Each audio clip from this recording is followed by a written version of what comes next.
Trial. News 96.5's Jonathan Beaton has been inside the courtroom since the trial began. He joins us live now from Sanford. Tony, we were out of court in under an hour this morning, but not before some key decisions were made. The biggest came when Judge Nelson ruled that the state will be allowed to use certain terms during opening statements, which includes profiling, vigilante, and wannabe cop. The defense had argued these words are actually racially charged and would infect the jury's thinking. Now, both sides have a long weekend ahead, holding depositions and preparing for opening statements. The workload won't be any lighter for Judge Nelson. She'll be working on her Fry hearing order, which will determine if jurors will be allowed to hear voice expert testimony. Now, from my view at Seat 12, it has been a long 10 days so far, and it showed this morning with some tense moments as both the judge and the Zimmerman defense team had heated arguments over these motions. Several times, voices were raised. Now, we'll be back out here covering this trial, gavel to gavel, Monday morning. But for now, reporting live at the Seminole County Courthouse, Jonathan Beaton, News 96.5. News 96.5's Jonathan Beaton is at the Seminole County Courthouse and joins us live. Yeah, you're right about that, Tony. It was very interesting indeed. The prosecution actually opened with profanity. The defense opened with a joke. Now, let me start with the prosecution. They actually quoted a line from a non-emergency call that George Zimmerman had placed to Sanford PD just minutes before he actually shot and killed Trayvon Martin. They were very dramatic, very emotional and fiery in those opening statements. The defense, on the other hand, Don West, co-counsel with Mark O'Mara, he opened with a strange knock-knock joke to sort of, I would think, try and kind of put the jurors at ease.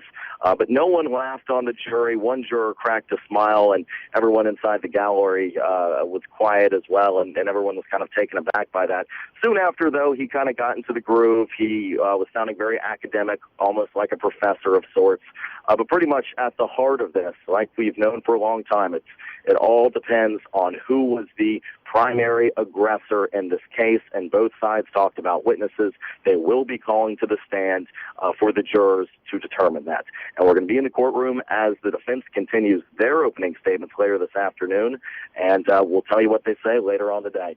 For now, reporting live at the Seminole County Courthouse, Jonathan Beaton, News 96.5. News 96.5's Jonathan Beaton was inside the Seminole County Courthouse all day and joins us now with a live report. That's right, Angela. We watched as the jury heard from Gladys Zimmerman, George's mother, who fought back tears as she told the court that the screams heard on that 911 call belonged to her son. Next, Zimmerman's uncle was on the stand, who's also a deputy with the Orange County Sheriff's Office. He gave his passionate, fiery testimony, telling the jury that there's no doubt in his mind that George is the one screaming for life in the back of that 911 call. Now, the court is in recess until 9 a.m. Monday morning. At that time, we'll likely hear from several more key defense witnesses, including Zimmerman's dad and brother. Reporting live at the Seminole County Courthouse, Jonathan Beaton, News 96.5. The George Zimmerman murder trial in Sanford with some very tense moments today as the state presented its closing argument. Prosecutor Bernie De La Rionda, sometimes heated and animated, spent about 3 hours presenting those arguments, and the defense will present its close tomorrow morning. News 96.5 reporter Jonathan Beaton was in the courtroom for all of it and joins us live now from Sanford. Angela, the lead prosecutor was intense at times, saying George Zimmerman was a wannabe cop who profiled Trayvon Martin as a criminal, and that's what ultimately led up to that shooting. Now, he played several clips from interviews George Zimmerman had given to police and interrogations as well, and then also the reenactment video he did with several Sanford police officers. Now, he would stop these clips and then start them again, and at certain points tell jurors and explain to jurors at what points George Zimmerman was lying, and he would try and point out inconsistencies. Now, inside the courtroom, Zimmerman's parents and wife Shelley were there, along with Trayvon Martin's parents, who were sitting just about 20 feet away. So definitely very tense inside this courtroom. Now, as for the jury, as always, they were very engaged, paying very close attention throughout more than 2 hours of the state giving their closing remarks. Now, court resumes at 8:30 tomorrow morning. Mark O'Mara is expected to give the closing statements for the defense starting at 9 for about 3 hours, and then the state will offer their rebuttal for about 60 minutes. minutes, and we'll be there for every minute of the action right here at the Seminole County Courthouse. Reporting live in Sanford, Jonathan Beaton, News 96.5. No justice, no peace, no justice. And we get the latest from News 96.5 reporter Jonathan Beaton now, who is standing by live in Sanford. Yeah, Tony, I'd say between 30 and 50 protesters are out here. Some, as you heard, are chanting Zimmerman is guilty. Others are holding signs that say Trayvon Martin was murdered in cold blood. We can't do any of that. We can't be racist. We're justifying our anger for all our treatment, the way we've been treated for hundreds of years. Are you kidding me? Hundreds. I cannot stand to be called a racist. I'm justified in my anger. Now, some of these protesters tell me they are members of the new Black Panther Party, and they're planning a march on Sanford post-verdict. They do tell me that they plan to be people in that rally. Live at the Seminole County Courthouse, Jonathan Beaton, News 96.5. Well, Joe, when I walked into that courtroom, it was about 2 minutes before the judge walked in and asked the jury if they had reached a verdict.